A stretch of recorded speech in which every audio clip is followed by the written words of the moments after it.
Okay students, अब हम लोग आज स्टार्ट करने जा रहे हैं सॉलिड स्टेट। तो जो हमारा चैप्टर है वो है सॉलिड स्टेट। तो सॉलिड स्टेट सबसे पहले क्या होता है, हम लोग इसे कैसे डिफाइन करते हैं केमिस्ट्री में, वो देखते हैं। जो सॉलिड स्टेट केमिस्ट्री है, ये केमिस्ट्री का ही एक ब्रांच है जिसमें हम लोग सॉलिड सब्सटेंस, मतलब ऐसा सब्सटेंस जो सॉलिड स्टेट में एग्जिस्ट कर रहा है, उसका सिंथेसिस कैसे होता है, उसकी स्ट्रक्चर क्या होती है और उसकी क्या प्रॉपर्टीज होती है, उसके बारे में हम लोग यहाँ पे पढ़ेंगे। मतलब सॉलिड फेज मटेरियल्स के बारे में पढ़ेंगे, इसीलिए इसे हम लोग मटेरियल साइंस भी बोलते हैं। ठीक है, तो हम लोग अभी यहाँ पे इसे सॉलिड स्टेट के नेम से इस चैप्टर को जानते हैं। तो सॉलिड स्टेट क्या होता है, सॉलिड स्टेट केमिस्ट्री। सबसे पहले हम लोग सॉलिड स्टेट केमिस्ट्री को डिफाइन करते हैं। तो हमने डिफाइन किया है branch of chemistry which deals with study of synthesis, structure and properties of solid phase materials. Solid phase materials की सिंथेसिस कैसे होती है, इसकी क्या प्रॉपर्टीज़ है और इसके क्या स्ट्रक्चर्स होते हैं, उसके बारे में हम लोग पढ़ेंगे। Is called solid state. और इस चैप्टर में अगर हम लोग देखें तो न्यूमेरिकल पोर्शन भी है, थ्योरेटिकल पोर्शन भी है और 3 डायमेंशनल अरेंजमेंट भी हैं, मतलब जो स्ट्रक्चर वगैरह है इसका। तो सारे कुछ हम लोग देखेंगे 1 बाय 1 करके। और आज जो हम लोग देख रहे हैं ये थ्योरेटिकल पोर्शन ही है, तो हम लोग आसानी से आराम से इसे समझेंगे। तो सबसे पहले जो हमारा स्टेट्स ऑफ मैटर है वो मेन हम लोग 3 पढ़ते हैं, सॉलिड, लिक्विड एंड गैस। तो जो मैटर है ये वो सब्सटेंस होता है जिसके पास मास होता है, स्पेस ऑक्यूपाई करता है और हमारे जो 5 सेंस हैं, इस सेंस से हम लोग उसे एक या एक से ज़्यादा सेंस से उसे ऑब्जर्व कर सकते हैं और अगर हम लोग कोई वर्क परफॉर्म करें तो वो उसे अपोज करें। तो ये हमने 11th में पढ़ा था, ये मैटर होते हैं। मैटर के 3 स्टेट्स होते हैं, सॉलिड, लिक्विड, गैस। वैसे इसके अलावा भी और स्टेट्स हैं लेकिन हमें 3 स्टेट ही पढ़ने हैं। तो जो गैसियस स्टेट है ये हमने 11th में पढ़ लिया है। लिक्विड स्टेट फिजिक्स में आपको पढ़ने हैं और हमने सॉल्यूशन पढ़ा है अभी जस्ट, ठीक है। और सॉलिड स्टेट हम लोग स्टार्ट कर रहे हैं। तो सबसे पहले हमने लिखा है यहाँ पे, physical state of substance depends on following factors. कोई भी सब्सटेंस किस स्टेट में होगा, सॉलिड में होगा, लिक्विड में होगा या गैस में होगा, वो 2 चीज़ पे डिपेंड करता है। एक तो वो फैक्टर है जो हमारा सब्सटेंस है, वो सब्सटेंस जिस पार्टिकल से बना है, चाहे वो एटम हो, मॉलिक्यूल हो या आयन हो, उस पार्टिकल्स के बीच में क्या फोर्स ऑफ अट्रैक्शन है, म्यूचुअल इंट्रैक्शन या inter molecular force of attraction बोल सकते हो, उस पर डिपेंड करता है। अगर फोर्स ऑफ अट्रैक्शन ज़्यादा होगा तो पार्टिकल्स पास होंगे तो वो सॉलिड हो सकता है। अगर पार्टिकल्स दूर होंगे, बहुत दूर होंगे, तो गैस होगा और दोनों के इंटरमीडिएट होगा तो लिक्विड होगा। क्योंकि फोर्स ऑफ अट्रैक्शन बढ़ता है तो पार्टिकल पास में आता है तो वो सॉलिड होता है। दूसरा है थर्मल एनर्जी। थर्मल एनर्जी का मतलब है अगर हीट ज़्यादा हो, मतलब टेम्परेचर ज़्यादा हो, तो हमने एक इक्वेशन पढ़ा था, kinetic energy equals to 3/2 RT। तो टेम्परेचर बढ़ाएंगे तो काइनेटिक एनर्जी बढ़ेगा। काइनेटिक एनर्जी बढ़ेगा मतलब मॉलिक्यूल के मूव करने की टेंडेंसी बढ़ जाएगी, एस्केप करने की टेंडेंसी बढ़ जाएगी। और जितनी मूव करने की टेंडेंसी होती है वो गैस में होगा और मूव करने की टेंडेंसी कम होगी तो लिक्विड होगा और बहुत कम होगी तो सॉलिड होगा। सॉलिड के एस्केप करने की टेंडेंसी नेग्लिजिबल होती, मिनिमम होती है, ठीक है। तो वही लिखा हमने। जो फर्स्ट है इसमें वो है mutual interaction, mutual interaction of particles.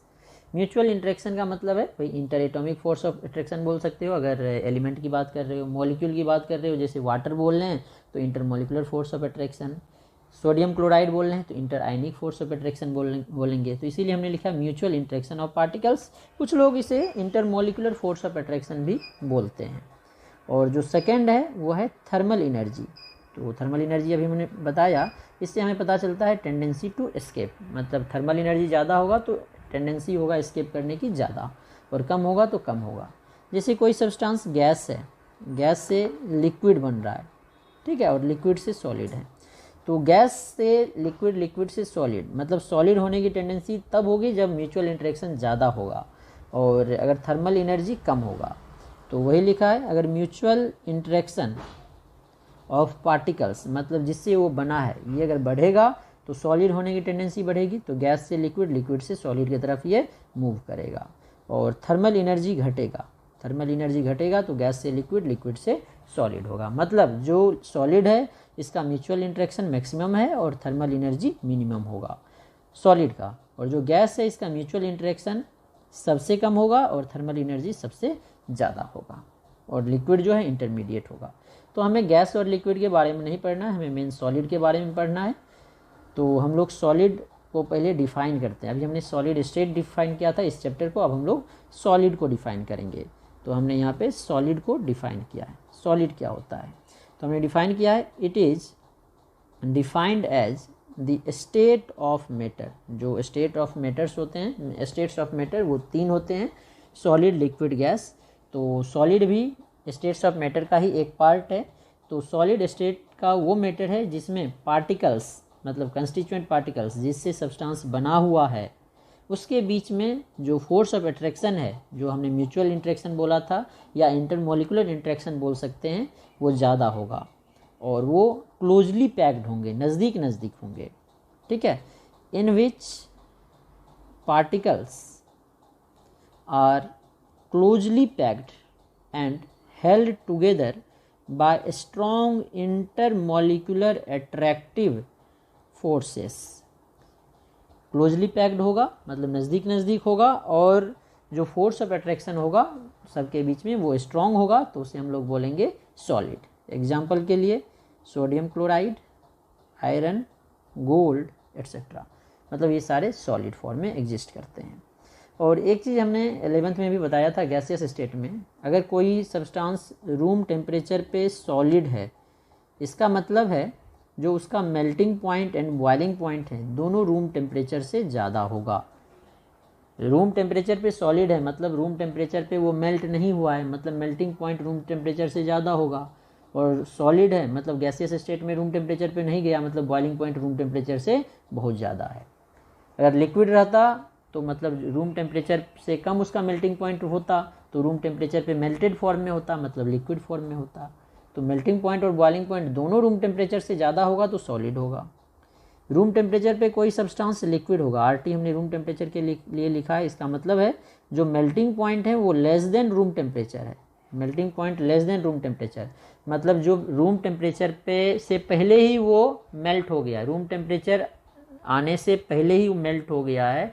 मतलब अगर रूम टेम्परेचर पे आएगा तो वो सॉलिड में एग्जिस्ट नहीं कर सकता है, वो लिक्विड ही रहेगा, क्योंकि मेल्टिंग पॉइंट उससे पहले ही है। तो रूम टेम्परेचर पे मेल्टिंग पॉइंट से ज़्यादा टेम्परेचर है तो उसमें वो मेल्टेड स्टेट में ही रहेगा, जैसे कि वाटर है। इसका फ्रीजिंग पॉइंट देखो, मेल्टिंग पॉइंट देखो 0 डिग्री सेंटीग्रेड है, मेल्टिंग पॉइंट 0 है मतलब रूम टेम्परेचर से कम है। ठीक है, but boiling point is more than room temperature, लेकिन बॉइलिंग पॉइंट रूम टेम्परेचर से ज़्यादा होगा, क्योंकि अगर बॉइलिंग पॉइंट भी रूम टेम्परेचर से कम होता तो वो गैस में आ जाता है ना रूम टेम्परेचर पे, जैसा कि गैस में होता है। अगर कोई सब्सटेंस गैस में रूम टेम्परेचर पे एग्जिस्ट कर रहा है, एट रूम टेम्परेचर अगर वो कोई गैस में एग्जिस्ट कर रहा है, इसका मतलब है melting point and boiling point दोनों जो है रूम टेम्परेचर से इसका कम है। ठीक है, अब हम लोग प्रॉपर्टीज ऑफ सॉलिड देख रहे हैं। ठीक है, तो वैसे हमने सॉलिड, लिक्विड, गैस के बारे में हमने थोड़ा सा बता दिया, और एक्चुअली में हमें सॉलिड ही पढ़ना है, तो सॉलिड को डिफाइन किया। अब सॉलिड की प्रॉपर्टीज़ देखते हैं। तो हम लोग देख रहे हैं properties of solid. Properties of solid, तो सबसे पहला प्रॉपर्टीज हम लोग देख रहे हैं, जो सॉलिड है ये रैंडम, इसके पार्टिकल रैंडमली मूव नहीं करते हैं। In solid state particles are not able to move randomly. Particles जो है, जो जिससे वो बना है वो रेंडमली मूव नहीं कर सकते हैं। जैसे गैस है, ऑक्सीजन बोले तो ऑक्सीजन के जो पार्टिकल्स हैं O2 मॉलिक्यूल, वो आसानी से इधर उधर मूव कर सकता है। लेकिन जैसे हमने बोल दिया सोडियम क्लोराइड, तो Na और Cl आसानी से मूव नहीं कर सकता है, वो फिक्स होते हैं। ठीक है, और जो सॉलिड होते हैं, जो गैस है उसमें मूव कर सकते हैं। मैं बताते जाता हूँ गैस लिक्विड के बारे में भी, सॉलिड का लिखते जा रहा हूँ। सॉलिड के पार्टिकल्स रेंडमली मूव नहीं करते हैं, गैस के पार्टिकल्स मूव कर सकते हैं, लिक्विड के पार्टिकल्स भी मूव कर सकते हैं। ठीक है, जो सॉलिड है they have definite shape and volume. जो सॉलिड है इसका शेप और वॉल्यूम दोनों फिक्स होता है। लिक्विड का वॉल्यूम फिक्स होता है, शेप फिक्स नहीं होता है। गैस का दोनों में से कोई भी फिक्स नहीं होता है, दोनों इंडेफिनिट होता है गैस में। ठीक है, इसके बाद जो डेंसिटी है सॉलिड की डेंसिटी, सबसे ज़्यादा होगी लिक्विड और गैस के कंपैरिजन में, क्योंकि इसके पार्टिकल पास पास होते हैं, जिसके कारण इसकी वॉल्यूम घट जाएगी, और वॉल्यूम घटेगी, डेंसिटी क्या होता है, मास बाय वॉल्यूम, नीचे वाला टर्म घटेगा मतलब डेंसिटी बढ़ेगा। ठीक है। इसके बाद जो सॉलिड है इसकी melting point and boiling point बहुत ज़्यादा होती है, हाई होती है, और कितनी होगी ये डिपेंड करेगा उसके इंटरमोलिकुलर फोर्स पे, मतलब उसकी बाइंडिंग एनर्जी पे, और जो फोर्स है उसके वैल्यू पे, उसकी स्ट्रेंथ पे। तो they have high melting point which depends on strength और value of binding energy. Binding energy पे डिपेंड करेगा कितनी फोर्स ऑफ अट्रैक्शन उसमें लगी हुई है। इसके बाद दे आर वेरी लो, मतलब नेग्लिजिबल कंप्रेसिबल, ये कंप्रेस नहीं हो सकता है। जो गैस है वो कंप्रेस हो सकता है, 2 लीटर से 1 लीटर में आ जा सकेगा। लिक्विड भी कम कंप्रेसिबल होता है, लेकिन सॉलिड नेग्लिजिबल मतलब वेरी लो कंप्रेसिबल होता है, इसे कंप्रेस हम लोग नहीं कर सकते हैं। मतलब अगर हमारा 1 मीटर क्यूब सॉलिड है तो इसको कंप्रेस करके 1/2 मीटर क्यूब कभी नहीं किया जा सकता है। तो ये इसकी कंप्रेसिबिलिटी बहुत कम होती है, और इसकी डिफ्यूजिबिलिटी भी बहुत कम होती है। दे शो वेरी स्लो डिफ्यूजन, नहीं के बराबर होती है, नेग्लिजिबल डिफ्यूजन बोल सकते। दे शो नेग्लिजिबल डिफ्यूजन मतलब ये डिफ्यूज नहीं होता है, मतलब अगर 2 सॉलिड रख देंगे तो दोनों आपस में मिक्स नहीं हो जाएगा। लेकिन गैस को देखो आसानी से डिफ्यूज हो जाता है, हाईली डिफ्यूजिबल होता है गैस। जो लिक्विड है ये भी डिफ्यूजिबल होता है सॉल्यूशन, और हमने पढ़ा था सॉल्यूशन चैप्टर में, जो गैस है और लिक्विड है ये दोनों डिफ्यूजिबल होता है, दोनों में डिफ्यूजन होता है गैस और लिक्विड में। ऑस्मोसिस सिर्फ लिक्विड में होता है, और जो सॉलिड है इसमें ना तो ऑस्मोसिस होगा ना ही डिफ्यूजन होगा। ठीक है। अब हम लोग देखेंगे टाइप्स ऑफ सॉलिड। जो सॉलिड है हमारे 2 टाइप्स के होते हैं, एक होते हैं क्रिस्टलाइन, एक होते हैं एमोर्फस। और जो ये हम लोग क्लासिफिकेशन कर रहे हैं टाइप्स ऑफ सॉलिड का, ये हमने किया है अकॉर्डिंग टू कंस्टिट्यूएंट पार्टिकल्स के अरेंजमेंट। टाइप्स ऑफ जो सॉलिड्स हैं तो वो लिखा है according to arrangement of constituent particles. Constituent particles के अरेंजमेंट के according solids are classified as, first हैं इसके क्रिस्टलाइन सॉलिड और सेकेंड है amorphous solid. First is crystalline solid and second is amorphous solid. Crystalline solid और amorphous solid 2 तरह के solid होते हैं। तो हमने यहाँ पे डायग्राम बना के बताया है क्रिस्टलाइन, फिर डायग्राम से इसको हमने डेफिनेशन से एक्सप्लेन भी किया है। जो ये है हमारा, ये क्रिस्टलाइन सॉलिड है और ये एमोर्फस सॉलिड है। ठीक है, दोनों का डायग्राम देखो। क्रिस्टलाइन सॉलिड में क्या होते हैं, जो हमारे कंस्टिट्यूएंट पार्टिकल्स हैं, कंस्टिट्यूएंट पार्टिकल्स देखो 2 इसमें हमने लिया है। एक ये ग्रीन वाला लिया है, ये जो ग्रीन दिख रहा है, और ये जो एक दिख रहा है दूसरे कलर का, पिंक कलर का। ठीक है, ये दोनों हमने लिया है। एक ये ग्रीन वाला देखो, बड़ा वाला और छोटा वाला। तो देखो जो ये छोटे वाले पार्टिकल्स हैं, ये वाले पार्टिकल्स, ये कहीं भी देखो जहाँ भी है, इसके चारों तरफ 4 ग्रीन वाले पार्टिकल्स है। इसके भी देखो चारों तरफ 4 हैं, इसके चारों तरफ भी देखो 4 है। कोई भी ले उसके चारों तरफ 4 आएगा, मतलब इसका रेगुलर अरेंजमेंट होगा। मतलब अब जो ये ग्रीन है इसके बीच में ये वाला पार्टिकल यहाँ नहीं आ पाएगा, ये वाला पार्टिकल यहाँ ही आएगा, इसके आगे भी पार्टिकल्स होंगे। मतलब इसको हम लोग इसी तरह से अरेंज करके इनफाइनाइट तक बढ़ा सकते हैं, और इसका रेगुलर अरेंजमेंट होता है। सीधा सीधा समझो, जो कंस्टिट्यूएंट पार्टिकल्स है इसका रेगुलर अरेंजमेंट होता है, जिसके कारण इसका जो शेप है वो फिक्स्ड होता है, शार्प एज होता है, फिक्स्ड ज्योमेट्री होती है। लेकिन एमोर्फस में देखो यहाँ पे क्या है, 1 2 3 4 5, ये जो पार्टिकल है ये इस 5 पार्टिकल के सेंटर में आ गया। यहाँ पे देखो 1 2 3 4 आया, यहाँ पे देखो 4 आया, यहाँ पे देखो 2 एक साथ आ गया। इसमें कोई रेगुलर अरेंजमेंट नहीं होते हैं एमोर्फस सॉलिड में। लेकिन जो क्रिस्टलाइन सॉलिड है इसमें रेगुलर अरेंजमेंट होते हैं, और जब रेगुलर अरेंजमेंट होगा तो इसको हम लोग एक्सटेंड कर सकते हैं इनफाइनाइट तक, इसलिए इसे बोलते हैं लॉन्ग रेंज ऑर्डर। एमोर्फस का लॉन्ग रेंज ऑर्डर नहीं होगा, क्रिस्टलाइन का लॉन्ग रेंज ऑर्डर होगा, क्योंकि इसमें रेगुलर अरेंजमेंट होते हैं। एमोर्फस में रेगुलर अरेंजमेंट नहीं होता है। तो सबसे पहले हम लोग डिफाइन कर रहे हैं क्रिस्टलाइन सॉलिड को, फिर हम लोग देखेंगे एमोर्फस सॉलिड को। तो हम लोग डिफाइन कर रहे हैं क्रिस्टलाइन सॉलिड्स। ठीक है, तो क्रिस्टलाइन सॉलिड्स को अब हम लोग डिफाइन करते हैं। हमने वैसे बता दिया क्या होता है। तो जो क्रिस्टलाइन सॉलिड है इसे ही हम लोग ट्रू सॉलिड भी बोलते हैं। इसे डिफाइन किया है, those solids which have definite geometry. Geometry definite होगा, क्योंकि जो रेगुलर अरेंजमेंट है पार्टिकल्स वो इसमें होता है। डेफिनिट शेप होगा, शार्प एज होगा, फ्लैट फेस होगा, long range order. Long range order का मतलब है इसको हम लोग इनफाइनाइट तक एक्सटेंड कर सकते हैं, same arrangement. And constituent particles are regularly arranged, जिसके कारण बाकी सारी प्रॉपर्टी होती है, आर कॉल्ड क्रिस्टलाइन सॉलिड। उसे हम लोग क्रिस्टलाइन सॉलिड बोलेंगे और इसे ही हम लोग बोलते हैं ट्रू सॉलिड। ठीक है, एग्जाम्पल के लिए NaCl है, जिंक सल्फाइड है, डायमंड है, एट्सेट्रा। जैसे NaCl की बात हमने किया, NaCl में देखोगे एक Na+ है, तो फिर इसके बाद Cl- आएगा, फिर Na+ आएगा, फिर Cl- आएगा। यहाँ Na+ है तो इसके नीचे Cl- आएगा, फिर Na+ आएगा, Cl- आएगा, Na+ आया। मतलब एक Na+ आ गया तो उसके बाद दूसरा Na+ नहीं आएगा, Cl- आएगा। Na+ है तो उसके ऊपर Cl- आएगा, Na+ नहीं आएगा। मतलब फिक्स्ड अरेंजमेंट है, तो इसे हम लोग बोलेंगे क्रिस्टलाइन सॉलिड। और जो एमोर्फस सॉलिड हैं उसमें फिक्स्ड अरेंजमेंट पार्टिकल्स का नहीं होगा। जैसे कि हमने नेक्स्ट लिया है एमोर्फस सॉलिड्स। एमोर्फस सॉलिड जो है, ये एमोर्फस जो वर्ड लिया गया है ग्रीक वर्ड से लिया गया है। हमारा ग्रीक वर्ड होता है ओमोर्फ।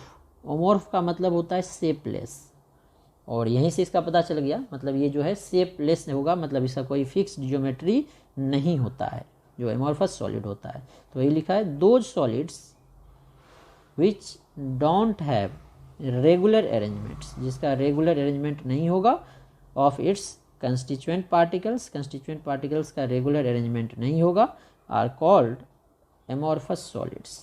ऐसा सॉलिड जिसमें कंस्टिट्यूएंट पार्टिकल का रेगुलर अरेंजमेंट नहीं होता है उसे बोलते हैं हम लोग एमोर्फस सॉलिड, और इसका लॉन्ग रेंज ऑर्डर नहीं होता है, शॉर्ट रेंज ऑर्डर होता है।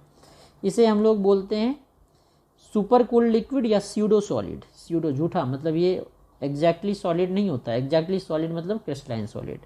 दे are also called super cooled liquids, इसे ही हम लोग सुपर कूल्ड लिक्विड्स या स्यूडो सॉलिड्स बोलते हैं। ठीक है, अब हम लोग डिस्टिंक्शन देखेंगे amorphous solid and crystalline solid में। क्रिस्टलाइन सॉलिड और एमोर्फस सॉलिड को कैसे हम लोग डिस्टिंग्विश करते हैं, तो वही लिखे, मतलब क्लासिफिकेशन। और ये बोर्ड में आता है 3 मार्क्स का आपको डिस्टिंग्विश करने के लिए। तो अच्छे से देखें, इसमें से 4 से 5 पॉइंट आपको याद रखना है जो कि लिखने हैं एग्जाम में। तो distinction between crystalline and amorphous solids, crystalline और एमोर्फस सॉलिड के बीच का हम लोग कर रहे हैं अब डिस्टिंक्शन। ठीक है, तो हमने प्रॉपर्टी लिया है, उसी के अकॉर्डिंग क्रिस्टलाइन सॉलिड और एमोर्फस सॉलिड को क्लासीफाई किया है। यहाँ पे हमने प्रॉपर्टी लिया है, ये क्रिस्टलाइन सॉलिड्स है और ये एमोर्फस सॉलिड्स है। ठीक है, तो सबसे पहला जो हमने प्रॉपर्टी लिया है वो लिया है शेप। तो शेप हमने बता दिया है, जो क्रिस्टलाइन सॉलिड है, क्रिस्टलाइन सॉलिड का शेप जो है वो डेफिनिट होगा और कैरेक्टरिस्टिक ज्योमेट्री होगा, मतलब फिक्स ज्योमेट्री होगा। टेट्राहेड्रल है या क्यूबिक है, कैसा ज्योमेट्री है ये फिक्स्ड होगा। लेकिन जो एमोर्फस सॉलिड है इसका फिक्स्ड ज्योमेट्री नहीं होगा, इर्रेगुलर इसका शेप होता है। जो एमोर्फस सॉलिड है इसका इर्रेगुलर शेप होता है और जो क्रिस्टलाइन है इसका डेफिनेट शेप होता है। ठीक है, इसके बाद जो नेक्स्ट हमने लिया है वो लिया है मेल्टिंग पॉइंट। तो सेकंड लिया है हमने मेल्टिंग पॉइंट।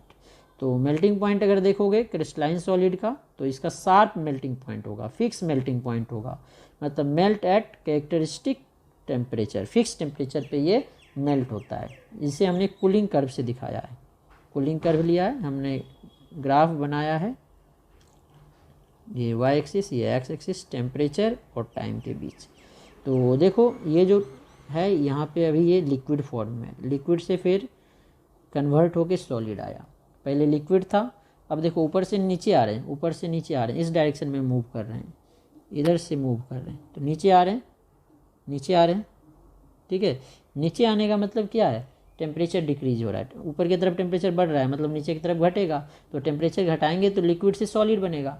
तो जो मेल्टिंग पॉइंट होगा इसका फ्रीजिंग पॉइंट होगा, ये हमने कूलिंग कर्व किया है तो इसमें क्या आएगा, फ्रीजिंग पॉइंट। तो जो फ्रीजिंग पॉइंट होगा, फ्रीजिंग पॉइंट पे क्या आएगा, ये वाला टेम्परेचर जो है, ये वाला टेम्परेचर इसका फ्रीजिंग पॉइंट होगा, FV फ्रीजिंग पॉइंट। तो फ्रीजिंग पॉइंट देखो कुछ टाइम के लिए फिक्स रहता है, मतलब ये चेंज नहीं होता सर्टेन टेम्परेचर पे।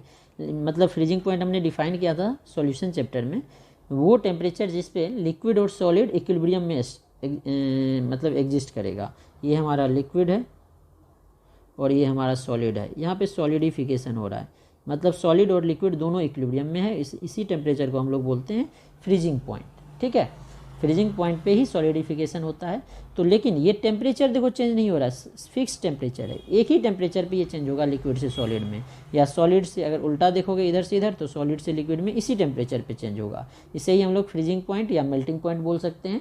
जो फ्रीजिंग पॉइंट बोलो या मेल्टिंग पॉइंट बोलो दोनों सेम होगा, इसका फ्रीजिंग पॉइंट भी बोल सकते हो, मेल्टिंग पॉइंट भी बोल सकते हो, ठीक है। तो ये शार्प होगा, फिक्स होगा, मतलब ये नहीं होगा बोलेंगे जैसे NaCl है इसका melting point x degree centigrade है, ये नहीं बोलेंगे इसका melting point x2y degree centigrade होगा, मतलब 10 से 20 होगा, ऐसा नहीं, फिक्स होगा, 10 होगा या 20 होगा, फिक्स होगा, ठीक है। लेकिन जो हमारा एमोर्फस सॉलिड है उसमें मेल्टिंग पॉइंट फिक्स नहीं होता है, उसमें रेंज होता है। तो ये लिखा है ग्रेजुअली सॉफ्टन, पहले सॉफ्ट होगा over A range of temperature, range of temperature के लिए जो ग्राफ देखोगे, देखो ये ग्राफ बनाया है टेम्परेचर का और टाइम का, ठीक है। तो देखो ये लिक्विड है, ये सॉलिड है, यहाँ पे ये सॉलिड में कन्वर्ट हो गया, यहाँ पे ये लिक्विड में कन्वर्ट हो गया। तो यहाँ से यहाँ तक में ये लिक्विड से सॉलिड टेम्परेचर, मतलब इस टेम्परेचर के बीच में ये सॉफ्ट होगा, मतलब लिक्विड से जो सॉलिड होगा या सॉलिड से जो लिक्विड होगा इस टेम्परेचर के बीच में कन्वर्ट होगा, यहाँ से यहाँ के बीच में, मतलब कोई फिक्स टेम्परेचर नहीं है, T1 से T2 के बीच में होगा। तो T1 से T2 टेम्परेचर के बीच में होगा, मतलब इसका शार्प मेल्टिंग पॉइंट या फ्रीजिंग पॉइंट नहीं होता है। तो ये हमने कूलिंग कर्व देखा एमोर्फस के लिए, ठीक है। उसके बाद जो थर्ड हम लोग ले रहे हैं वो ले रहे हैं क्लीवेज। क्लीवेज का मतलब है अगर किसी शार्प एज टूल से हम लोग इसे कट करें, cleavage property, sharp edge tool से अगर हम लोग इसे कट करें तो ये 2 पीस में कट हो जाएगा और जो नया पीस बनेगा वो स्मूथ होगा, उसका सरफेस जो है प्लेन होगा। तो वही लिखा है when cut with a sharp edge tool, जैसे कि नाइफ वगैरह होते हैं, they split into 2 pieces and the newly generated surface are smooth and plain। और जो नया सरफेस जनरेट होगा वो स्मूथ होगा और प्लेन भी होगा।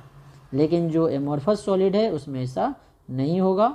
when cut with a sharp edge tool they split into 2 pieces with irregular surface.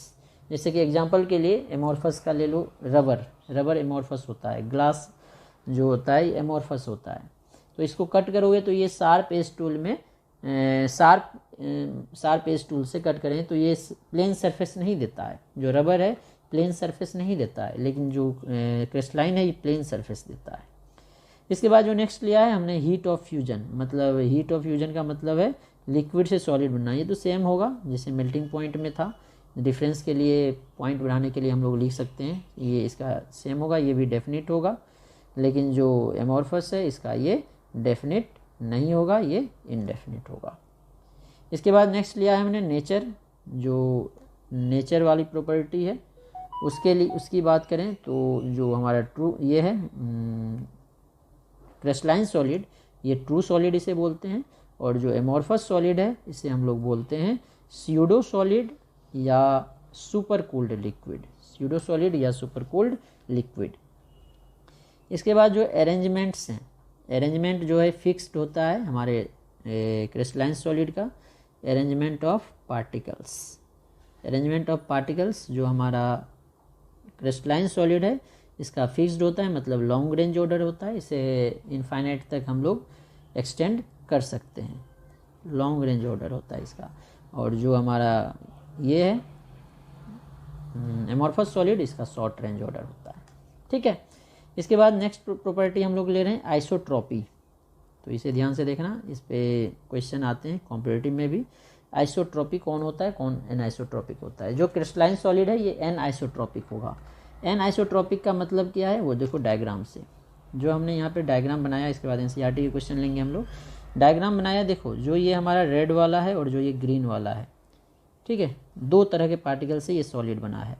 ये लाइन हमने ड्रॉ किया, अब चाहो तो इसका नेम दे दो, ये नेम दे दिया A and B, C and D.